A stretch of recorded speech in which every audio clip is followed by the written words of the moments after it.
اگر تمہیں زندگی سے پیار ہے تو زندگی کو برباد کرنے سے پرہیز کرو اور اس کو کام میں لاؤ اور اللہ کی عبادت میں لاؤ. تمہیں زندگی کا اصل لطف ملے گا. جتنے ننگے بھوکے اور فاقہ کش تم دنیا میں دیکھ رہے ہو، یہ سب وہی لوگ ہیں جنہوں نے بچپن میں اپنے وقت کو فضول کاموں میں ضائع کر دیا تھا. غور کرو، اس دنیا میں ہمیں زندگی گزارنے کے لیے جو مہلت ملی ہے اس کی حقیقت کیا ہے؟ فرض کرو ایک بندہ 60 سال زندہ رہتا ہے تو اب 30 سال اس کے سونے میں گزرے، 15 سال بچپن کے کھیل کود میں، اور جو وقت بچا وہ کھانے پینے میں.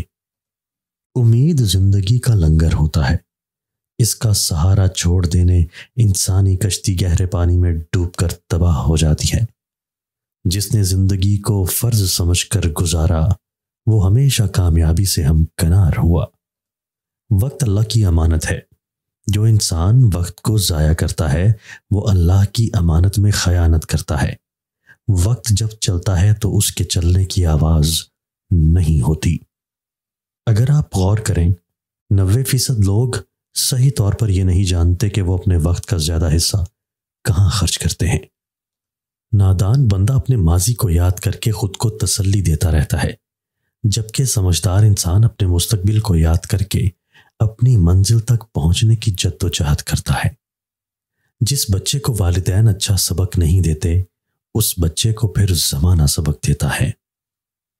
کامیاب ہونا چاہتے ہو تو دوسروں کے ماضی کو یاد رکھو اور اپنے ماضی پر مٹی ڈالو اور کامیاب لوگوں کے حال سے باخبر رہو.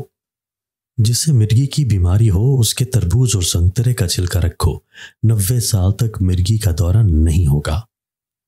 جس بندے کو تو آنکھوں سے دیکھ کر اس کا اندر نہیں پڑ سکتا، اس کے سامنے اپنی زبان کھول کر خود کو ذلیل و خوار مت کر.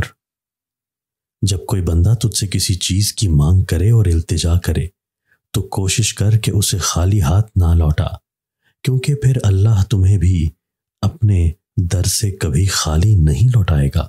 حیوانات پر بیشتر آفات بے زبانی کے باعث لاحق ہوتی ہیں اور انسان کے لیے بزدل زبان کے باعث. انسان کی سب سے بڑی دولت خاموش رہنا ہے.